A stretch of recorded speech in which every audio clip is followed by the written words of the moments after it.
भक्तों, कभी आपने ये सोचा है कि जीवन में सब कुछ होते हुए भी मन क्यों खाली रह जाता है? कभी सोचा है कि अचानक सब कुछ क्यों छिन जाता है? और कभी-कभी सब कुछ छिन जाने के बाद ही ईश्वर क्यों दिखाई देते हैं? आज मैं आपको एक ऐसी कथा सुनाने जा रहा हूं जो केवल कहानी नहीं है।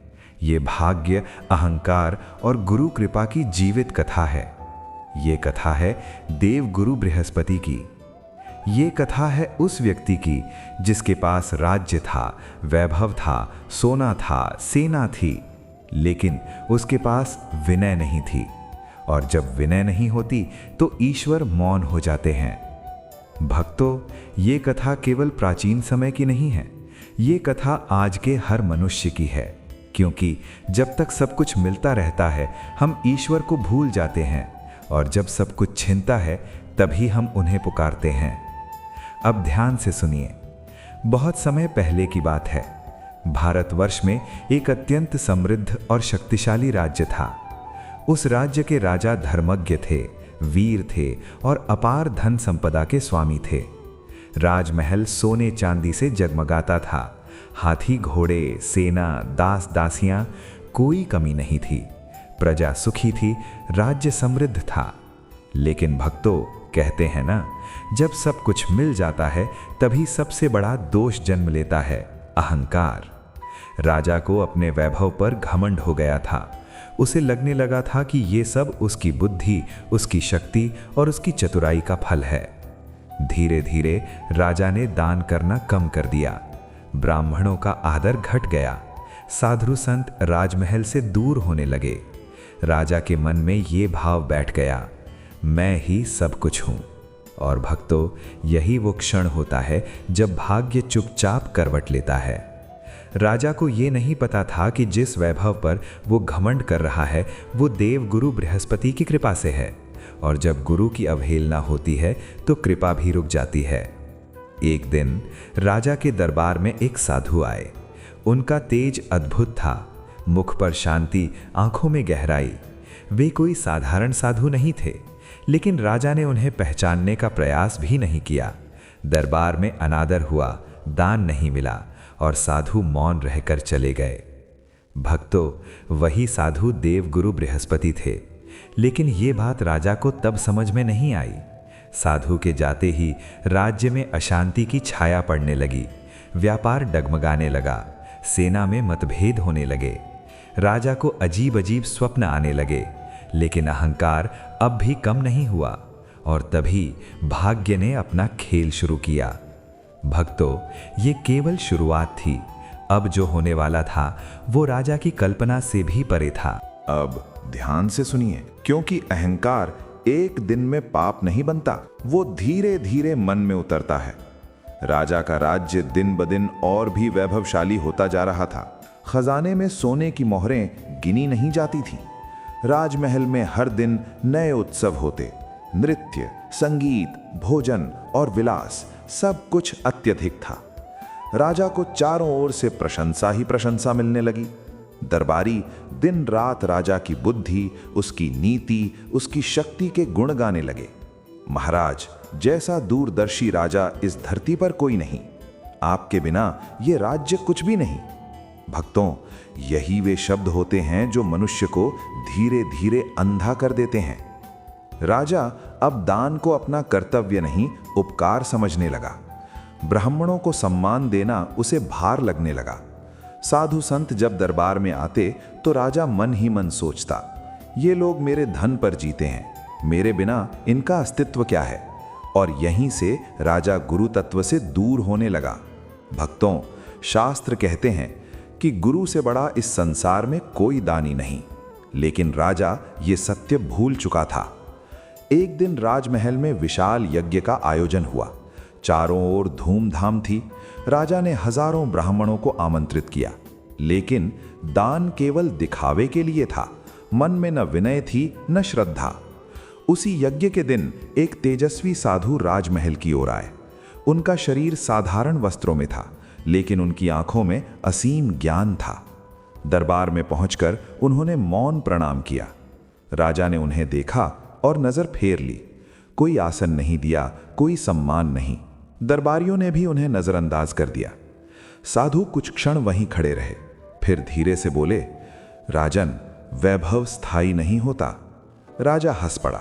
उसने कहा, मेरे राज्य में सब स्थायी है, मेरी शक्ति, मेरी नीति और मेरी सेना। साधु मुस्कुराए। उस मुस्कान में करुणा थी, क्रोध नहीं। उन्होंने कुछ नहीं कहा, मौन रहकर वहां से चले गए। भक्तों, वही क्षण था जब गुरु कृपा का प्रवाह रुक गया। उस रात राजा को एक विचित्र स्वप्न आया। उसने देखा, खजाने की मोहरें मिट्टी बन रही हैं, महल की दीवारें दरक रही हैं और एक स्वर गूंज रहा है, जो गुरु को भूलता है वो भाग्य को खो देता है। राजा घबराकर जाग गया, लेकिन सुबह होते ही उसने स्वप्न को नजरअंदाज कर दिया। अहंकार अब बहुत गहरा हो चुका था। भक्तों, यही वो समय होता है जब ईश्वर अंतिम संकेत देते हैं। इसके बाद जो होता है वो केवल अनुभव होता है, और वो अनुभव राजा के जीवन में अब दस्तक देने ही वाला था। भक्तों, राजा उस रात जिस स्वप्न से घबराकर जागा था, वह कोई साधारण स्वप्न नहीं था, वह चेतावनी थी। लेकिन जिसके भीतर अहंकार बैठ जाता है, वह चेतावनियों को भी कमजोरी समझ लेता है। अगली सुबह राजा फिर उसी ठाट बाट में दरबार पहुंचा। सोने का सिंहासन, चमचमाते आभूषण, चारों ओर चापलूसों की पंक्ति। कल आए साधु का कोई जिक्र नहीं हुआ, मानो वह कभी आए ही नहीं थे।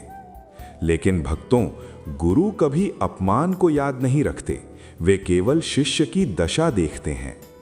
उधर वह साधु राजमहल से निकलकर नगर की सीमा तक आए। उनके चेहरे पर क्रोध नहीं था, शोक था। उन्होंने एक क्षण के लिए आकाश की ओर देखा और धीरे से बोले, राजा को अब अनुभव से सीखना होगा। भक्तों, यही वे शब्द थे जिनके बाद भाग्य मौन हो जाता है। कोई श्राप नहीं, कोई शापवाणी नहीं, कोई प्रलय नहीं, बस कृपा का हट जाना। और जब कृपा हटती है तो सब कुछ अपने आप बिखरने लगता है। कुछ ही दिनों में राज्य में अजीब परिवर्तन दिखने लगे। व्यापारियों को हानि होने लगी, जहां लाभ होता था वहां घाटा होने लगा। सेना में अनुशासन ढीला पड़ गया। मंत्री आपस में ईर्ष्या करने लगे। राजा को पहली बार चिंता हुई, लेकिन उसने सोचा, यह सब अस्थायी है, मेरी बुद्धि सब संभाल लेगी। भक्तों, अहंकार यही सोचता है। उसी समय राजा की रानी, जो स्वभाव से धार्मिक और विनम्र थी, उसने राजा से कहा, स्वामी, पिछले दिनों जो साधु आए थे, मेरा मन कहता है वे कोई साधारण नहीं थे। राजा हंस पड़ा, रानी, तुम भी इन साधुओं की बातों में आ गई। राज्य तप से नहीं, नीति से चलता है। रानी चुप हो गई, लेकिन उसके मन में भय बैठ गया। उधर वही साधु नगर के बाहर एक पीपल के नीचे बैठे थे। उनके पास कुछ ब्राह्मण आए। उन्होंने प्रणाम कर पूछा, महात्मन, क्या आपने राजा को श्राप दे दिया? साधु मुस्कुराए, नहीं, मैंने कुछ भी नहीं किया। मैंने केवल उसे उसकी कर्म यात्रा पर छोड़ दिया है। भक्तों, यही देवगुरु बृहस्पति का स्वरूप है। वे दंड नहीं देते, वे दूरी बना लेते हैं, और वही दूरी सबसे बड़ा दंड बन जाती है। साधु ने धीरे से कहा, जब राजा विनय सीख लेगा तब मैं स्वयं लौटूंगा। इतना कहकर वे नेत्र बंद कर ध्यान में लीन हो गए। उधर राजमहल में संकट अब स्पष्ट होने लगा। एक पड़ोसी राज्य ने सीमा पर आक्रमण कर दिया। सेना पूरी तैयारी में नहीं थी। राजा घबरा गया। उसने अपने मंत्रियों को डांटा, लेकिन अब कोई उपाय स्पष्ट नहीं दिख रहा था। भक्तों, यही वह क्षण होता है जब मनुष्य अपने आप से पहली बार पूछता है, क्या मैं कहीं गलत तो नहीं था? लेकिन अहंकार अब भी पूरी तरह टूटा नहीं था, और इसलिए पतन की यात्रा अब आरंभ हो चुकी थी। जब संकट दरवाजे पर आ खड़ा होता है तो सबसे पहले मनुष्य का अहंकार डगमगाता है। सीमा पर पड़ोसी राज्य की सेना तैनात हो चुकी थी। ढोल नगाड़ों की गूंज दूर दूर तक सुनाई देने लगी। राजमहल में हड़कंप मच गया। मंत्री घबराए हुए दरबार में इकट्ठा हुए। राजा अब भी अपने सिंहासन पर सीधा बैठा था। उसने गंभीर स्वर में कहा, मेरी सेना अजेय है, ये युद्ध हम आसानी से जीत लेंगे। लेकिन वास्तविकता अब बदल चुकी थी। सेना में अनुशासन ढीला पड़ चुका था। सेनापति आपस में मतभेद कर रहे थे। कुछ सैनिक लालच में दूसरे राज्य से मिल चुके थे। भक्तों, जब गुरु कृपा हटती है तो शक्ति रहते हुए भी मनुष्य निर्बल हो जाता है। युद्ध आरंभ हुआ। तीर तलवारों की झंकार आकाश चीरने लगी। घोड़े धरती को रौंद रहे थे। राजा स्वयं रणभूमि में उतरा, लेकिन उस दिन भाग्य उसके साथ नहीं था। सेना अव्यवस्थित थी, आदेश पालन नहीं हो रहे थे और पड़ोसी राज्य संगठित था। कुछ ही समय में राजा की सेना पीछे हटने लगी। राजा हैरान था। ऐसा कभी नहीं हुआ। वो मन ही मन बुदबुदाया। अंततः राजा को पराजय स्वीकार करनी पड़ी। युद्ध की हार केवल रणभूमि तक सीमित नहीं रहती, वो महल तक पहुंचती है। खजाने से सेना का खर्च तेजी से निकलने लगा। कर बढ़ा दिए गए। प्रजा में असंतोष फैल गया। व्यापारी नगर छोड़ने लगे। राजमहल में विलास कम होने लगा। सोने चांदी की चमक धीमी पड़ने लगी। रानी चुपचाप सब देख रही थी। उसने एक दिन राजा से धीरे से कहा, स्वामी, ये समय विनय का है। शायद हमें उस साधु को ढूंढना चाहिए। राजा क्रोधित हो उठा। अब भी तुम उसी की बात करती हो? मेरे पतन का कारण वो नहीं, ये युद्ध है। रानी निश्शब्द हो गई। भक्तों, सत्य तब भी सत्य रहता है जब उसे स्वीकार नहीं किया जाता। कुछ ही महीनों में राज्य की स्थिति और बिगड़ गई। एक के बाद एक संधियां राजा को झुककर करनी पड़ी। सीमाएं सिकुड़ गईं। सेना कमजोर हो गई। राजा अब रातों को सो नहीं पाता था। उसे फिर वही स्वप्न आने लगा। सोने की मोहरें मिट्टी बनती हुई, महल ढहता हुआ और वही स्वर, विनय के बिना वैभव टिकता नहीं। राजा पसीने में डूबकर जाग जाता, लेकिन अभी भी उसका अहंकार पूरी तरह नहीं टूटा था और इसलिए भाग्य ने अगला प्रहार तैयार कर लिया था। युद्ध की हार केवल शरीर को नहीं, मन को भी थका देती है। राजा रणभूमि से लौटा तो था, पर अब वो वही राजा नहीं रहा। राजमहल की सीढ़ियां अब भारी लगने लगी थीं। जिस सिंहासन पर वो गर्व से बैठता था, आज उसी पर बैठते हुए उसके हाथ कांपने लगे। खजाने के दरवाजे खुले। लेखाकारों ने हिसाब रखा और तभी वह सत्य राजा के सामने आ खड़ा हुआ। खजाना लगभग रिक्त हो चुका था। राजा सन्न रह गया। ये कैसे? उसने फुसफुसाकर पूछा। मंत्री नजरें झुकाए खड़े थे। सेना का खर्च, युद्ध की हानि और अंदर ही अंदर हो रहा भ्रष्टाचार, सब कुछ एक साथ राजा पर टूट पड़ा। भक्तों, जब कृपा हटती है तो अपनों के चेहरे भी अजनबी हो जाते हैं। कुछ मंत्री जो कल तक राजा की प्रशंसा करते थे, आज आपस में फुसफुसाने लगे। अब ये राज्य और नहीं चल पाएगा, क्यों ना नया राजा सोचा जाए। राजा इन बातों से अनजान नहीं था। उसे हर नजर में संदेह दिखने लगा। एक रात राजमहल में गुप्त सभा हुई और भोर होते होते निर्णय हो चुका था। राजा को हटा दिया जाएगा। भोर की पहली किरण के साथ राजमहल के द्वार खुले। राजा को दरबार में बुलाया गया। वहां अब वो सम्मान नहीं था। मंत्रियों ने कठोर स्वर में कहा, राजा, अब राज्य आपके हाथों में सुरक्षित नहीं। प्रजा में असंतोष है। सेना आपके आदेश नहीं मानती। राजा आंखें फाड़ कर देखता रह गया। मैं इस राज्य का स्वामी हूं, उसने गर्जना की। एक मंत्री ने धीरे से कहा, अब नहीं। भक्तों, यही वो क्षण था जब अहंकार जमीन से टकराया। राजा और रानी को राजमहल छोड़ने का आदेश दे दिया गया। कोई शोर नहीं, कोई विद्रोह नहीं, बस मौन। राजमहल के द्वार पीछे से बंद हो गए। सोने की दीवारें अब पत्थर जैसी ठंडी लग रही थीं। राजा ने पहली बार नंगे पांव धरती को छुआ। रानी चुपचाप उसके साथ थी। उसकी आंखों में आंसू थे, पर शिकायत नहीं। नगर की गलियों से वे गुजरे। जहां कभी लोग सिर झुकाते थे, आज नजरें चुरा रहे थे। कुछ हंस भी रहे थे। राजा का सिर अपने आप झुक गया। भक्तों, ये वही राजा था जिसे कभी अपने वैभव पर घमंड था। अब उसके पास न राज्य था, न सेना, न सम्मान, केवल एक प्रश्न, क्या मैंने वास्तव में कुछ गलत किया था, लेकिन अभी भी उत्तर पूरी तरह स्पष्ट नहीं था और इसलिए भाग्य उसे और गहराई में ले जाने वाला था। जब मनुष्य से सब कुछ छिन जाता है तब उसके सामने केवल दो रास्ते बचते हैं, या तो वो टूट जाए या वो स्वयं को पहचाने।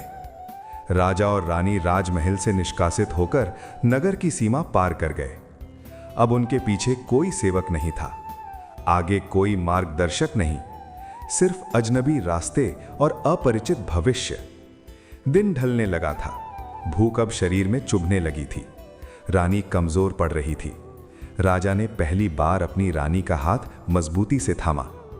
वो कुछ नहीं बोला, लेकिन उस मौन में एक स्वीकार था, मैं अब सब कुछ नहीं हूं। रात उन्होंने जंगल के किनारे गुजारी, ना कोई छत ना कोई दीप, ठंडी हवा और भूखे पेट की जलन। राजा नींद में करवटें बदलता रहा। उसे पहली बार अपनी प्रजा की भूख समझ में आने लगी। सुबह उन्होंने आगे की राह पकड़ी। दिन भर चलते रहे, पैरों में छाले पड़ गए। सूरज निर्दयी था। रानी अब ठीक से चल भी नहीं पा रही थी। तभी राजा को याद आया उसकी बहन, जो कभी राजमहल में अपमानित होकर जली गई थी, जिसे उसने कभी समय नहीं दिया। अब उसके सिवा कोई रास्ता नहीं था।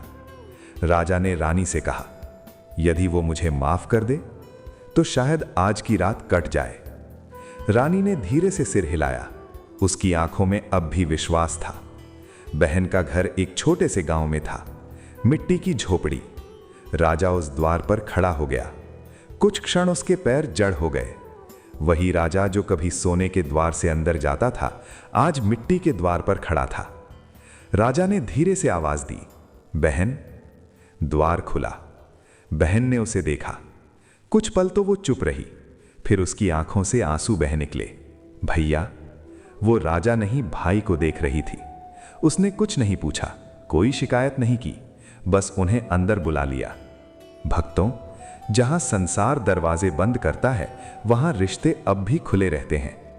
बहन के घर पहली बार राजा ने साधारण भोजन किया, सूखी रोटी और नमक, लेकिन उस स्वाद में अहंकार नहीं था, सिर्फ जीवन था। रात को राजा नींद से जाग गया। उसने देखा बहन अपनी पुरानी साड़ी काट रही थी। राजा घबरा गया, ये क्या कर रही हो? बहन ने धीरे से कहा, भैया, आपके पास कुछ नहीं है, कल मैं इसे बाजार में बेच दूंगी। राजा की आंखों में आंसू आ गए। जिस बहन को उसने कभी समय नहीं दिया, आज वही उसका आश्रय थी। उसी रात राजा ने पहली बार हृदय से प्रार्थना की, यदि मैंने कभी गुरु का अपमान किया हो, यदि मैंने घमंड किया हो, तो अब मुझे माफ कर दो। भक्तों, ये पहली बार था जब प्रार्थना विनय से निकली थी, और यही वो क्षण था जब भाग्य ने फिर से सुनना शुरू किया। भक्तों, जब मनुष्य सब कुछ खो देता है, तब जीवन उससे एक प्रश्न पूछता है, अब तू कौन है? राजा अब राजा नहीं रहा था, न मुकुट न सिंहासन, सिर्फ एक नाम और भूखा पेट। बहन के घर कुछ दिन तो किसी तरह कट गए, लेकिन राजा समझ गया वो हमेशा किसी का आश्रय नहीं बन सकता। उसने एक सुबह रानी से कहा, अब मुझे काम ढूंढना होगा। रानी चुप रही। उसकी आंखों में डर था, लेकिन विश्वास भी। राजा नगर की ओर निकला। जहां कभी उसके आदेश चलते थे, आज वहीं वो काम मांग रहा था। एक सेठ ने देखा, उसके कपड़े फटे थे, हाथ कोमल थे। सेठ हंसा, तो काम करेगा? तेरे हाथ तो राजाओं जैसे हैं। राजा ने सिर झुका लिया, काम कोई भी हो, बस रोटी मिल जाए। सेठ ने तिरस्कार से कहा, ठीक है, मजदूरी करेगा, दिन भर ईंट उठाएगा। राजा ने स्वीकार कर लिया। भक्तों, जिस हाथ ने कभी दंड दिया था, आज वही ईंट उठा रहा था। पहला दिन बहुत कठिन था। धूप सीधे सिर पर, कंधे जल रहे थे, पीठ झुक चुकी थी, हाथ छिल गए, लेकिन राजा रुका नहीं। हर ईंट के साथ उसके अहंकार की एक परत टूट रही थी। शाम को जब मजदूरी मिली तो सेठ ने पूरी राशि नहीं दी। काम ढंग से नहीं किया कहकर आधा पैसा थमा दिया। राजा कुछ नहीं बोला। उसने पैसा लिया और चला गया। उस रात रानी ने उसके हाथ देखे, छाले, खून, दरारें। रानी रो पड़ी। राजा ने धीरे से कहा, मत रो, आज पहली बार ये हाथ पवित्र हुए हैं। अगले दिन और कठिन था। लोग उसे पहचानने लगे। किसी ने फुसफुसा कर कहा, ये वही पुराना राजा है। किसी ने हंसकर कहा, देखो किस्मत कैसे घुमाती है। राजा ने सब सुना लेकिन मौन रहा, क्योंकि अब उसके भीतर प्रतिवाद नहीं था। एक दिन मंडी में झगड़ा हो गया। किसी ने सेठ का माल चुरा लिया। बिना जांच के उंगली राजा पर उठा दी गई। ये नया आया है, यही चोर होगा। राजा अवाक रह गया। उसने कहा, मैंने कुछ नहीं लिया। लेकिन किसने सुनी? उसे पकड़ लिया गया, हाथ बांध दिए गए। भीड़ तमाशा देखने लगी। राजा, जिसने कभी न्याय दिया था, आज वही अन्याय सह रहा था। कारागार में डाल दिया गया। अंधेरा, सीलन, बदबू। वहाँ राजा ने पहली बार खुद से कहा, यदि मैंने कभी किसी निर्दोष को दंड दिया हो तो ये उसी का फल है। उस रात राजा रोया नहीं। उसने आंखें बंद की और गुरु का स्मरण किया, वही गुरु जिसे उसने कभी अपमानित किया था। भक्तों, कर्म कभी तुरंत न्याय नहीं करता, वो समय लेता है, और जब करता है तो पूर्ण करता है। राजा अब टूट नहीं रहा था, वो शुद्ध हो रहा था, और यहीं से भाग्य फिर दिशा बदलता है। भक्तों, जब पुरुष बंधन में पड़ता है तब स्त्री की आस्था उसके लिए आकाश बनती है। राजा कारागार में पड़ा था। लोहे की सलाखें, नमी भरी दीवारें और एक अनिश्चित भविष्य। उसे अपनी चिंता नहीं थी। उसके मन में केवल एक प्रश्न था, रानी अब कैसे रहेगी? उधर रानी बहन के घर बैठी थी। जब उसे राजा की गिरफ्तारी का समाचार मिला तो वो एक पल को डगमगाई, लेकिन गिरी नहीं। उसने आंखें बंद कीं और मन ही मन गुरु का स्मरण किया, उसी गुरु का जिसे कभी राजा ने नजरअंदाज किया था। रानी समझ चुकी थी, ये राजनीति नहीं, ये कर्म का चक्र है। उस रात रानी सोई नहीं। वो दीपक के सामने बैठी रही, ना आंसू न शिकायत, सिर्फ एक संकल्प, यदि ये कष्ट हमारे कर्मों का फल है तो इसका उपाय भी कर्म से ही होगा। भक्तों, यही वो क्षण था जब व्रत का बीज उगा। अगली सुबह एक वृद्धा घर आई, साधारण वस्त्र, शांत नेत्र। रानी ने उन्हें आदर से बैठाया। वृद्धा ने रानी को ध्यान से देखा और धीरे से कहा, बेटी तू राज रानी है, लेकिन तेरी परीक्षा राजसी नहीं, आध्यात्मिक है। रानी चौंक गई। वृद्धा ने आगे कहा, जिस दिन राजा ने अपने गुरु का अपमान किया उसी दिन भाग्य रुक गया। रानी की आंखें भर आईं। वृद्धा ने उसके हाथ थामे। रोने से कर्म नहीं कटते, व्रत और संकल्प से कटते हैं। रानी ने विनम्रता से पूछा, माता मुझे क्या करना होगा? वृद्धा मुस्कुराई। बृहस्पति देव गुरुओं के स्वामी हैं। उनका व्रत जब पत्नी पति के लिए करती है तो बंधन भी टूटते हैं। वृद्धा ने विधि बताई। बृहस्पतिवार के दिन सूर्योदय से पहले उठना, पीले वस्त्र धारण करना, गुरु बृहस्पति का ध्यान करना, पीली दाल, पीले पुष्प और केले का भोग लगाना, और सबसे बड़ा नियम, मन में किसी के लिए द्वेष नहीं। रानी ने उसी क्षण संकल्प लिया। उधर कारागार में राजा ने पहली बार शांत नींद ली, जैसे किसी ने उसके ऊपर से भार हटा दिया हो। उसने स्वप्न में पीत वस्त्रधारी एक दिव्य पुरुष देखा। वे मुस्कुरा रहे थे और कह रहे थे, धैर्य रखो, शुद्धि चल रही है। राजा की आंखों से नींद में ही आंसू बह निकले। रानी ने पहला गुरुवार व्रत पूरी श्रद्धा से किया। ना भोजन, ना आलस्य, सिर्फ प्रार्थना। गांव की स्त्रियां हंसीं। राजा तो जेल में है, व्रत से क्या होगा? लेकिन रानी मौन रही, क्योंकि विश्वास शोर नहीं करता। भक्तों, जहां मनुष्य हंसता है वहां भाग्य मुस्कुराता नहीं, और जहां आस्था मौन होती है वहां ईश्वर जागता है। जब मनुष्य थक जाता है तब ईश्वर चलना शुरू करता है। कारागार की उस अंधेरी रात में राजा नींद और जागरण के बीच झूल रहा था। लोहे की सलाखों के बीच उसने आंखें मूंदी और पहली बार पूरे हृदय से कहा, यदि मैं निर्दोष हूं तो हे गुरुदेव मुझे छोड़ दीजिए। उधर रानी का तीसरा गुरुवार व्रत पूर्ण हुआ। उस दिन आकाश असामान्य रूप से स्वच्छ था। पीले पुष्प हवा में झूल रहे थे। रानी ने दीपक जलाया और अश्रुपूरित नेत्रों से बस इतना कहा, अब निर्णय आपका है। भक्तों, यही वो क्षण था जब भाग्य हिला। उसी रात नगर के कोतवाल ने स्वप्न देखा। एक तेजस्वी पुरुष पीत वस्त्रों में, हाथ में ग्रंथ और वाणी में गंभीरता। जिसे तूने बांधा है वो निर्दोष है। कोतवाल घबराकर जाग उठा। पसीना बह रहा था। उसने उसी क्षण जांच का आदेश दिया। सच धीरे धीरे बाहर आया। चोरी किसी और ने की थी, राजा सिर्फ बली था। भोर होते होते कारागार के द्वार खुले। राजा को मुक्त किया गया। वो चुपचाप बाहर आया, न गर्व न क्रोध, सिर्फ नम आंखें। जब रानी ने राजा को स्वतंत्र देखा तो वो रोई नहीं, उसने चरण स्पर्श किए। ये मेरी नहीं, गुरु की कृपा है। राजा का सिर झुक गया। वो पहली बार समझ पाया, गुरु के बिना जीवन अधूरा है। उसी दिन नगर में अद्भुत घटना घटी। राजा के पुराने राज्य में विद्रोह शांत हो गया। प्रजा ने राजा को स्मरण किया। राजा अब पुराना राजा नहीं था, वो विनम्र था, दयालु था और न्यायपूर्ण। भक्तों, सिंहासन लौट सकता है, लेकिन जो मनुष्य विनय सीख ले वो कभी फिर नहीं गिरता। हर कथा का अंत घटना से नहीं होता, उसका अंत समझ से होता है। राजा मुक्त हो चुका था, लेकिन वो उस दिन सिंहासन पर नहीं बैठा। उसने पहले अपने गुरु की कुटिया का मार्ग लिया। वही गुरु जिनका अपमान उसने कभी अहंकार में किया था। राजा कुटिया के द्वार पर नंगे पांव खड़ा हुआ। उसके वस्त्र साधारण थे, उसका मस्तक नम्र। उसने अंदर जाकर दंडवत प्रणाम किया और रो पड़ा, गुरुदेव, आपके चरणों में आज मैं राजा नहीं, केवल आपका शिष्य हूं। गुरु ने उसे उठाया और मुस्कुराकर कहा, जिस दिन अहंकार गिरता है उसी दिन ज्ञान उगता है। गुरु ने राजा को आशीर्वाद दिया, तू फिर राजा बनेगा, लेकिन अब तेरा राज्य भय से नहीं, करुणा से चलेगा। राजा की आंखों से आंसू बह निकले। रानी भी वहीं थी। उसने गुरु के चरणों में सिर रखा। गुरु ने उसके सिर पर हाथ रखा। स्त्री का व्रत पुरुष की किस्मत बदल देता है। कुछ समय बाद राजा सिंहासन पर लौटा, लेकिन अब महल का द्वार गरीबों के लिए खुला था। न्यायालय में अब पहले सुनवाई होती थी, दंड बाद में। राजा ने गुरु का आसन अपने सिंहासन से ऊंचा रखा, क्योंकि वो जान चुका था सिंहासन शरीर का होता है, गुरु आत्मा का। बहन को राजमहल में सम्मान मिला, उसी बहन को जिसे कभी नजरअंदाज किया गया था।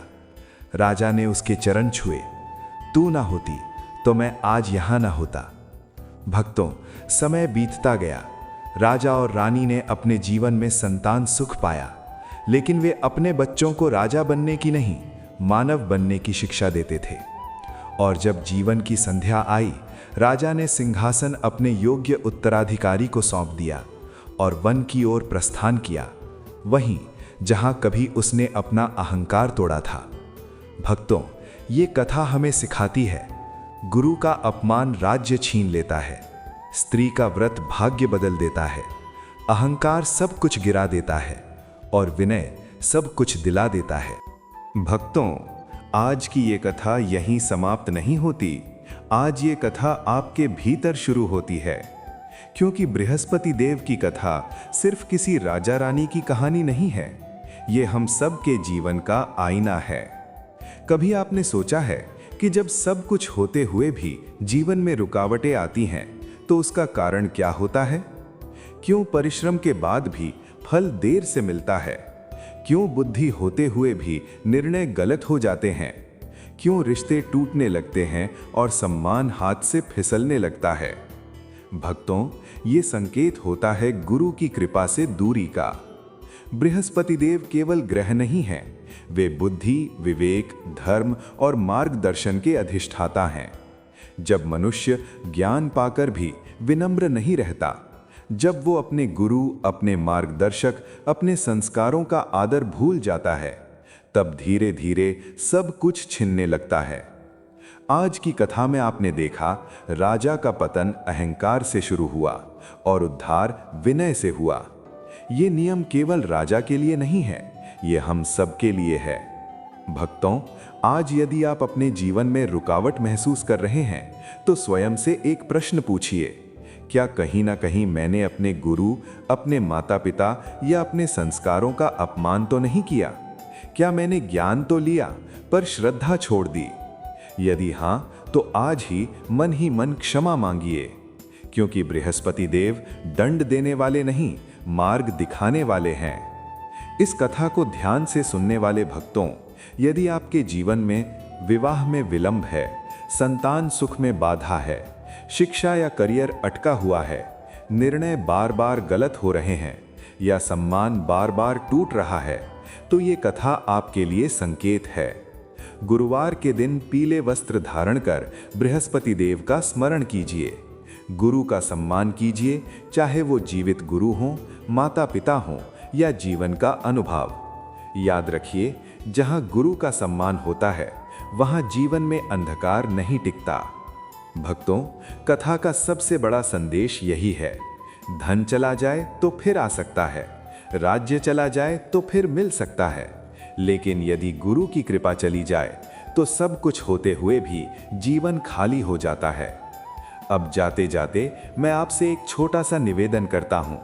यदि ये कथा आपके हृदय को थोड़ा भी छू गई हो, यदि किसी क्षण आपकी आंखें नम हुई हों या मन ने कहा हो कि ये तो मेरी कहानी है, तो आज के दिन किसी एक व्यक्ति को, अपने गुरु को, अपने माता पिता को या किसी मार्गदर्शक को मन से धन्यवाद कहिए। यही बृहस्पति देव की सच्ची पूजा है। जय बृहस्पति देव, जय गुरु। आपके जीवन में बुद्धि, विवेक और धर्म सदैव प्रकाशित रहें।